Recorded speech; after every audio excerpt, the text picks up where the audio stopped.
एक ऐड आती है जो बोलती है म्यूचुअल फंड सही है। ये भी लाइट नहीं है, ये भी हेवी हो जाएगी क्योंकि बहुत लोगों में पैसे लगे हैं। पूरे पॉडकास्ट के एंड में लोग कहेंगे कि साला सब कुछ स्कैम है क्या। हाँ नहीं बोलो आप पहले। कितना सही है म्यूचुअल फंड? सिंपल सा सवाल है, अपन उसके परत जैसे खुलती जाएगी और डार्क जाते जाएंगे और अंदर जाते जाएंगे। कितना सही है म्यूचुअल? देखो सही होगा शायद, हमें नहीं पता, बट शायद। लेकिन आपको इंटरेस्टिंगली एक चीज़ बताओ कि आज तक मैंने कोई भी बहुत धनी व्यक्ति नहीं देखा है जिसने अपना पूरा करियर केवल और केवल इस चीज़ से बनाया है। मैं ही नहीं कह रहा हूँ गलत है, सही है, मैंने नहीं देखा है। कुछ लोग बोलोगे कि नहीं हम तो तब लगाते हैं क्योंकि हम top 5 performing mutual fund of the last 5 years देख के लगाते हैं। बहुत रिसर्च करते हैं। बहुत रिसर्च। आपको पता है जिस वेबसाइट पे ये सारी चीज़ें लिस्ट होती हैं, आप आज ले रहे हो, आप 15 साल के लिए लगा रहे हो, 15 साल पहले जितने भी टॉप 5 पे थे वो लिस्ट से नाम भी हट गए हैं बहुत सारे, हार्डली कुछ बचे हैं। स्कीम बंद भी हो चुकी है। स्कीम बंद भी हो चुकी है।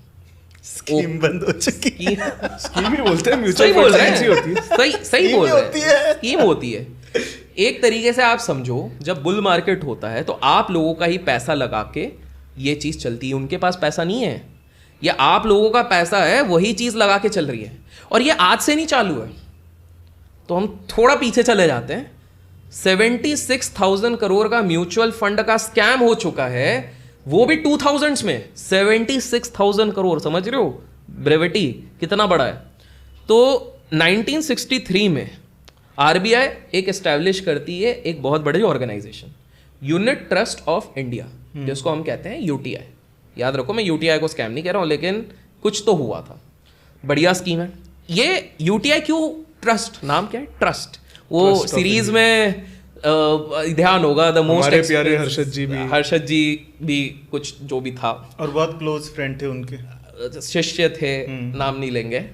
तो वो भी इसमें इन्वॉल्वमेंट आने वाला है। तो यहाँ पर लोगों के अंदर इन्वेस्टिंग की हैबिट लगवानी थी, क्योंकि सही है, अच्छी बात है, सही है, उसका ऐड भी आता है, ये तो सही है। तो वो हैबिट लगानी थी। तो इस चक्कर में क्या हो गया कि ये लोग एक स्कीम लेके आए, US 64। इस स्कीम को एक बहुत प्यारे तरीके से मार्केट किया गया।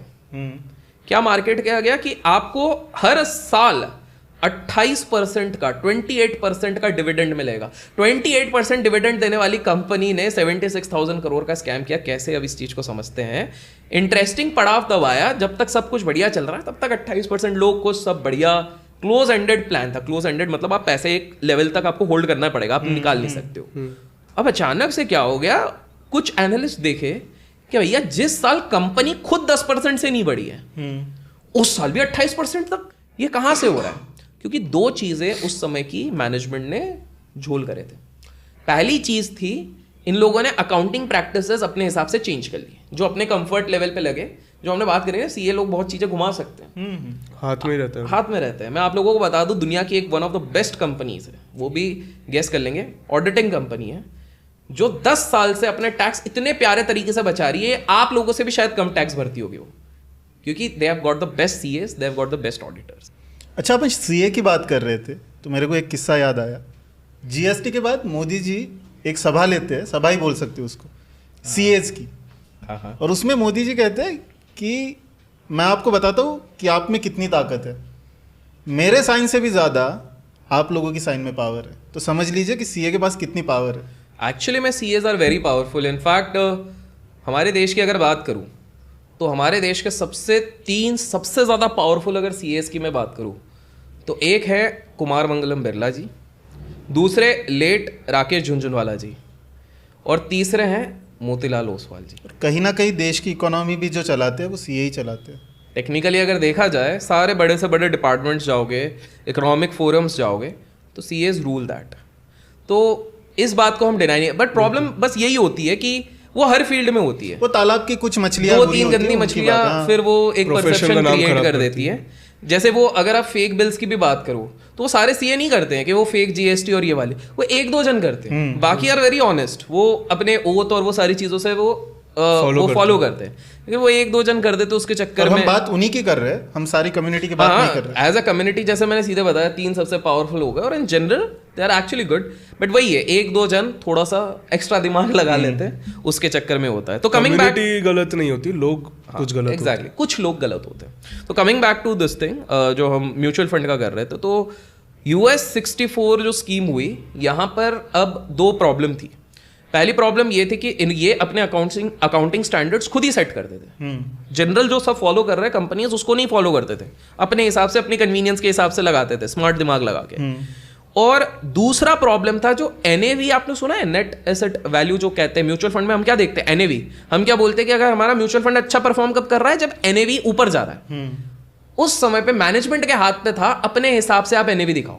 बिल्कुल। इन द सेंस, अगर मैनेजमेंट अच्छा परफॉर्म भी कर रही है लेकिन मेरे को नहीं दिखाना, तो मैं 100 की जगह पे 80 का NAV दिखाऊंगा। मतलब मैंने बोल दिया ये NAV है तो है। एग्जैक्टली, अपने हिसाब से वो NAV सेट कर रही थी, तो लोगों को एक्चुअल कभी फिगर ही नहीं पता चल रहा था क्या चल रहा है, क्या चल रहा है। प्रॉब्लम क्या थी कि 2001 के आसपास जब बबल बन रहा था, तो इनको बड़े बड़े स्टॉक ऑपरेटर्स ने, ये सबसे बड़ी म्यूचुअल फंड जो चल रही थी, इनको घटिया से घटिया स्टॉक्स चिपका के चले गए IT के। क्यों? क्योंकि इंटरनल कुछ होगा, कोई डिपार्टमेंट कोई मैच हो गया, ब्राइब लिया, ये वो कर दिया, सेटिंग हो गई सर। तो क्या हो गया कि जब ये बबल फटा और प्रॉब्लम आई, तो within a week 50% NAV actually में गायब। और उसके बाद ये पूरी तरीके से US 64 ऐसी फेल हो गई कि एक आम जनता का पूरा विश्वास म्यूचुअल फंड इंडस्ट्री से ही उड़ गया, क्योंकि उनको उनके पैसे ही नहीं मिले। भैया 76,000 करोड़ छोटा अमाउंट नहीं होता, और पूरा का पूरा अगर एक आम इंसान का चले जाए ना, सबका मिला के, तो ट्रस्ट ही उड़ जाता है। लोगों ने अपनी लाइफ सेविंग्स लगा दी होगी, पूरी लाइफ से। बढ़िया रिटर्न्स। सीन क्या हो गया था कि क्योंकि इतना ज्यादा ट्रस्ट था कि भैया इतने बड़े बड़े लोग सपोर्ट कर रहे हैं, तो बहुत लोगों ने जो रिटायरमेंट फंड था वो पूरा उस पर लगा दिया। बहुत विडोज थे, उन्होंने अपना पूरा पैसा लगा दिया। डिविडेंड दे रहे हैं, 28% डिविडेंड दे रहे हैं भाई। जिंदगी कटेगी, 28% जिंदगी कट जाएगी। तो सबने लगाया, और इस चक्कर में उन लोगों ने अपने पैसा डुबाया। तो ये इतिहास का सबसे पहला और सबसे बड़ा म्यूचुअल फंड का सबसे बड़ा स्कैम था, जिसमें हर व्यक्ति, आम व्यक्ति फंस गया। और इन्हीं कुछ कुछ इवेंट्स के चक्कर में शेयर बाजार और म्यूचुअल फंड का नाम और ज़्यादा बदनाम होता। आजकल भी एक बहुत बड़ा मैनिपुलेशन चल रहा है, लेकिन वो बहुत लंबी चीज़ है, जो हम पार्ट 4 में रिवील करेंगे। तब तक मैं एक चीज़ बता दूँ, मेरा एक सूत्र है, क्या उसकी एक बात बताता हूँ। 2 पार्ट में चलो, एक चीज तो हो गई कि सृजन के भी अब सूत्र बनने लग गए। सूत्र बन ही जाते हैं, धीरे धीरे बन रहे। तो मैं उससे बोल रहा था, यार इतना पैसा आ रहा है, 16,000 करोड़ हर महीने आ रहा है, कहाँ लगाओगे? तो बोलता है, सृजन पहले तो समझो कि म्यूचुअल फंड बनाया क्यों हमने। जब बाहर का पैसा इंडियन मार्केट को डोमिनेट कर रहा था, तब उनके हाथ से मार्केट को निकालने के लिए हमने बनाया म्यूचुअल फंड। बोल रहे हैं कि आज ये परिस्थितियां बनी हुई है कि हमें समझ में नहीं आ रहा है कि पैसा आ तो रहा है, पर लगाए कहाँ, क्योंकि हमें गारंटी नहीं है कब ये बबल बास्ट होगा।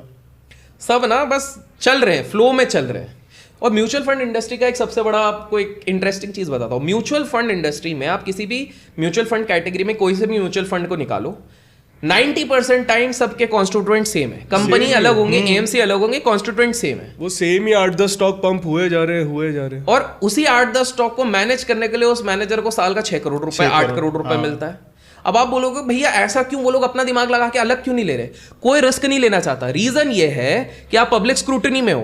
कल को अगर आपने एक बहुत बढ़िया स्टॉक भी ले लिया जो आपको पता है फंडामेंटली सही है मेरे सारे लोगों को, लेकिन आप नहीं चाहते हो कि कंपटीशन में जब सारे मैनेजर्स एक ही चीज ले रहे हैं, मैं कुछ एक अलग ले लूं जिसमें अगर चल गया तो मेरा नाम तो बहुत होगा, लेकिन नहीं चला ना तो मेरा अकेला फंड नीचे दिखेगा। फंड भी नीचे जाएगा, नौकरी भी जाएगी, सब कुछ, रेपुटेशन भी जाएगी, वापस कोई हायर भी नहीं करेगा, और मेरे को स्कैमर भी बोल देंगे।